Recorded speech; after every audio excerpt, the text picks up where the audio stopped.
Hoy vamos a ver una gran partida jugada entre Anatoly Karpov y Jan Timman en el torneo de Montreal del año 1979. Este torneo fue ganado por Anatoly Karpov, empató en el primer puesto con Mikhail Tal, en el tercer lugar quedó Lajos Portish, y bueno, fue un torneo realmente muy fuerte, además de los jugadores que acabo de mencionar. Jugaba Boris Spassky, jugaba el alemán Hübner, que fue un jugador fuertísimo que falleció hace creo que apenas unos meses. En fin, era un torneo de los más fuertes del mundo en el año 79. Bueno, en cuanto a Jan Timman, para los que no los conozcan, les quiero mencionar que Jan Timman es un jugador nacido en el año 1951, es holandés, fue campeón de Holanda 9 veces, nada más y nada menos, y jugó varios torneos de candidatos, incluso en el año 1993 disputó un match por el campeonato mundial con Anatoly Karpov.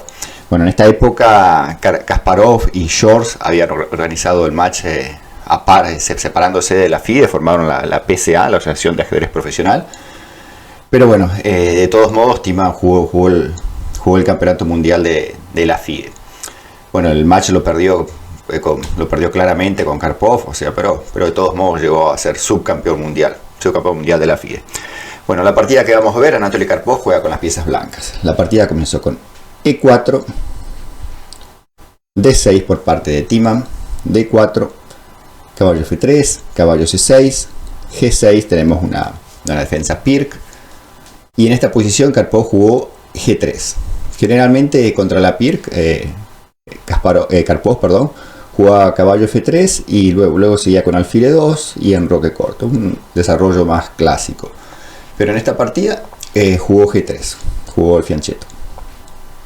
Alfil G7, alfil G2, enroque, caballo G2, E5 tocando inmediatamente el centro, algo muy típico en este tipo de posiciones, enroque, y acá Timman, en lugar de hacerle la jugada más natural, que es C6, hace caballo 6.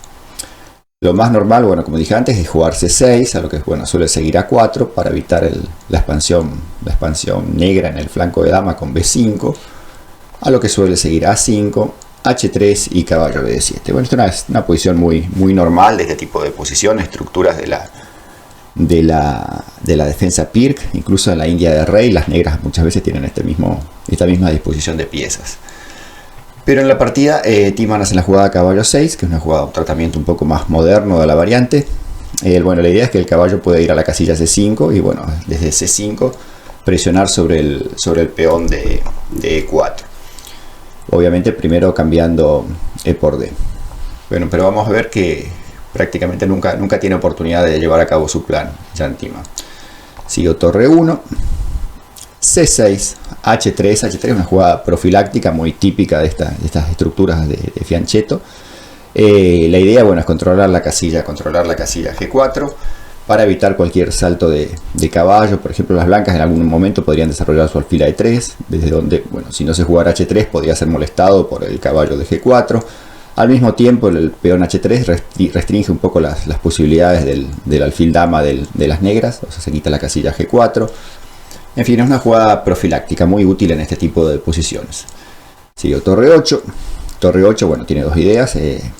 Por un lado, si las blancas tomaran en E5, estaría defendiendo el punto E5 y a la vez siempre está amenazando con capturar y poner presión sobre el peón de E4 de las blancas. Siguió alfil G5. Alfil G5 es prácticamente una provocación, está buscando que las negras se debiliten con H6, que es exactamente lo que hace Timman. Timman juega H6 tocando inmediatamente el alfil y saliendo de la clavada del caballo en F6. La otra opción, en lugar de jugar H6, hubiera sido jugar dama B6, quizás hubiera sido un poco mejor. Podría seguir torre B1, fíjense que la dama está tocando el peón de B2. Podría seguir torre B1, peón por peón, caballo por D4.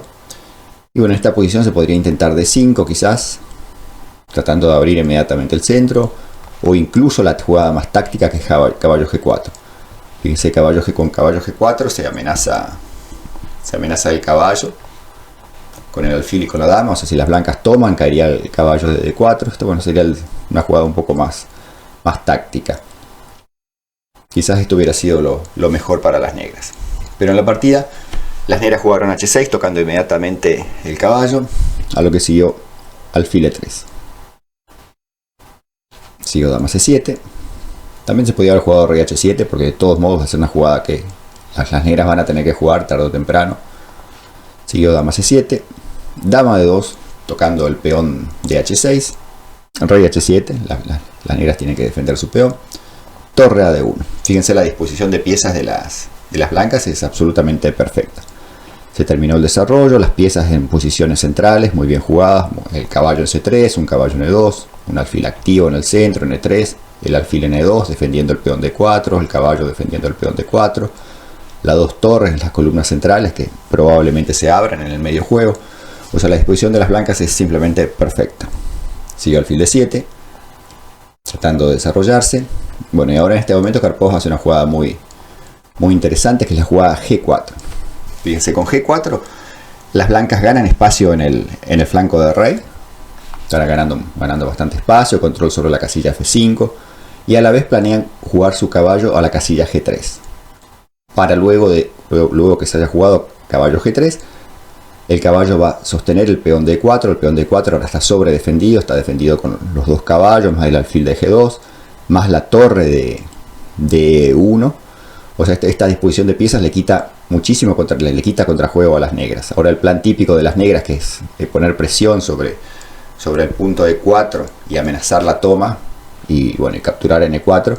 Ahora esto va a ser prácticamente inútil. ¿Por qué? Porque el peón D4 va a estar sobre defendido con todas las piezas blancas. Bueno, y a la vez, una vez que se logre eso, las blancas van a jugar F4 y van a atacar en el flanco de rey. Siguió torre a D8, colocando la torre en el centro. Caballo G3, como acabamos de ver. Alfil C8. Fíjense que ahora el alfil en D7 está molestando porque está interfiriendo en la acción de la torre en la columna D. Así que se juega alfil C8. Y ahora inmediatamente F4. Bueno, con F4 se gana aún más espacio en el flanco del rey. Y bueno, y se amenaza un ataque con peones sobre el rey negro. Siguió B5. Las negras buscan contrajuego en el flanco de dama. Fíjense, si se juega B4 va a ser muy molesto. ¿Por qué? Porque el caballo va a tener que irse. Y en ese caso, si el caballo se va, bueno, ahí sí las negras nuevamente pondrían presión sobre el punto E4. Así que, ¿qué juega Karpov? Bueno, algo muy propio del estilo de Karpov, que es la profilaxis, un jugador defensivo que primero asegura su posición antes de iniciar cualquier ataque. Así que Karpov juega A3, lo que es muy propio de su estilo. Tiemann continuó con B4, tratando de abrir columnas en el flanco de dama. Sigo peón por peón, caballo por. Y bueno, y ahora el plan de las negras, bueno, es continuar con A5 y alfil A6, para más o menos acomodar un poco sus piezas en el flanco de dama. Sigo caballo 2, tocando el caballo de B4, peón por peón, caballo por D4 y A5. Y ahora simplemente C3. Y podemos ver que las negras quedan en una posición realmente cada vez más pasiva. Ahora el caballo tiene que volver a A6. Bueno, ahora en este momento las negras planean jugar caballo C5. Con caballo C5 estarían más o menos reacomodando sus piezas. El caballo en C5 estaría poniendo presión sobre el punto E4. Lo mismo que el caballo de F6, la torre de 8, todas las piezas estarían atacando el punto E4. Entonces, ¿qué hace Karpov? Antes de que se genere la amenaza, juega dama C2.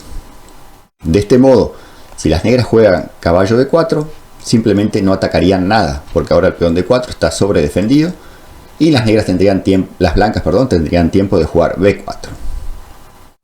Con B4 expulsan el caballo y fíjense, si se tomara peón por peón, ¿y qué pasa ahora? Que el caballo tiene que mover y el punto C6 queda sin defensa. Y las blancas ganarían un peón. Y bueno, de otra forma, si no se tomara, si se moviera el caballo simplemente, bueno, seguiría peón por peón y no se puede recapturar. ¿Por qué? Porque el peón de C6 queda en el aire. Así que la jugada dama C2 parece una jugada muy sencilla, pero es una jugada fuertísima. Esta jugada, ese es el tipo de jugadas que parecen inofensivas, parecen intrascendentes, pero son las jugadas que marcan la diferencia entre un gran maestro y un jugador fuerte, un jugador de club, o un maestro FIDE, podríamos hasta incluso maestros internacionales. Este es el tipo de jugadas que marca la diferencia. Quizás las combinaciones, ver un mate en 3, un mate en 4, con fuegos de artificios, digamos, eso es más fácil. Pero encontrar este tipo de jugadas, esto es lo que marca la diferencia. Bueno, dama C2 es una jugada espectacular. Ahora las negras no tienen prácticamente contrajuego. Siguió alfil de 7. También se podría haber jugado alfil de 7. Quizás hubiera sido un poquitito más activo, podríamos decirlo. Siguió alfil de 7. Caballo F3. Y ahora fíjense la disposición de piezas de las blancas. La disposición es perfecta. Fíjense el caballo en F3. Defiende el peón de E4. El caballo de G3 defiende el peón de E4.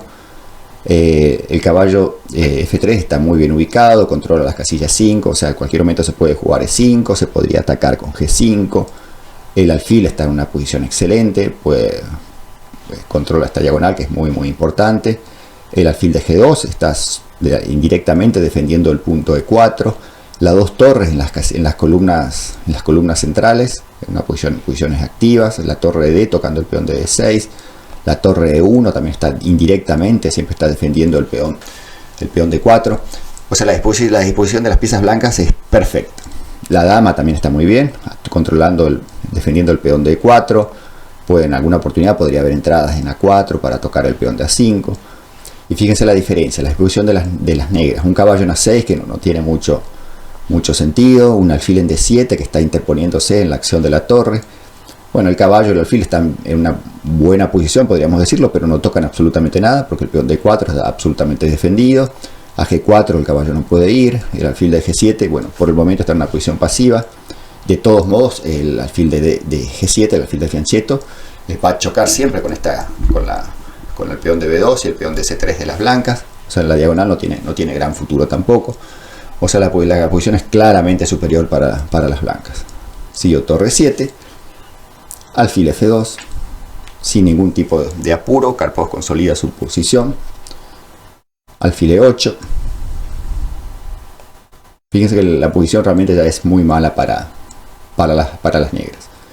Sigo dama D3. Dama D3 es una jugada muy fuerte. Toca el caballo de A6 y con esto se va a ganar un peón. Ya lo vamos a ver. Si ahora se juega caballo C5, por ejemplo, que sería un error garrafal, seguiría simplemente alfil por y bueno, no se puede capturar porque caería la torre de D8. Así que de alguna forma hay que defender el caballo de A6 y las negras jugaron dama B7. Ahora sigue torre A1 y ahora el peón de A5 queda sin defensa. Fíjense que no hay forma de defenderlo. No hay ninguna pieza que pueda defenderlo. La dama no puede defenderlo en C7 porque descuida el caballo. No se puede jugar dama B5 porque seguiría dama por dama y bueno, luego el peón de A5 caería. Tampoco se puede capturar el peón de B2 porque bueno, la dama quedaría atrapada. Así que torre A1 es fuertísimo, se gana el peón de A5. Sigo caballo C7, torre por, torre D7. Fíjense que dama por B2 nuevamente pierde por torre B1 y la dama queda encerrada. Así Tillman jugó torre D7, a lo que siguió B4. Consolidando bueno, la posición del peón B. Ahora el peón B está defendido por el peón de C3. Siguió caballo E6, tocando el peón de F4 y alfil E3, simplemente defendiendo. C5, buscando algún tipo de actividad, bueno, si peón, por ejemplo, bueno, peón por y abrir la columna D, pero obviamente Karpov no va a tomar. Juega F5, ganando más espacio en el flanco de rey. Ahora el caballo tiene que moverse, caballo de 8, B5, creando un peón pasado en el flanco de dama. Rey H8, la posición de las negras ya es prácticamente sin esperanzas. Alfil F2 nuevamente. Dama C7 tocando la torre de A5, torre A4, dama B8, C4. Con C4 se consolida la posición del peón de B5, al mismo tiempo que se gana control de la casilla D5. O sea, las negras ya nunca más van a poder crear contrajuego con D5. La única debilidad, digamos, podríamos decir, en la estructura sería, bueno, la casilla 5, que si las negras pudieran colocar un caballo en el 5 sostenido por otro caballo, sería un caballo muy fuerte. Pero obviamente podemos ver que es prácticamente imposible para las negras colocar un caballo en el 5.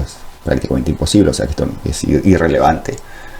Siguió torre a 7, a lo que siguió torre por torre, dama torre por y E5, rompiendo la estructura en el centro. Peón por peón, caballo por E5. Y fíjense que ahora se toca el peón de G6, amenaza a ganar un peón con peón por y caballo por, y al mismo tiempo se amenaza el peón de S5. Y bueno, la única forma de no perder otro peón sería cambiar acá, cambiar en F5, pero seguiría caballo por, y bueno, esto es simplemente horrible. El hecho de que las blancas coloquen su caballo en F5, esto es definitivamente ganador para las blancas. Fíjense, ahora se amenaza caballo por G7, esto sería peor que perder el peón.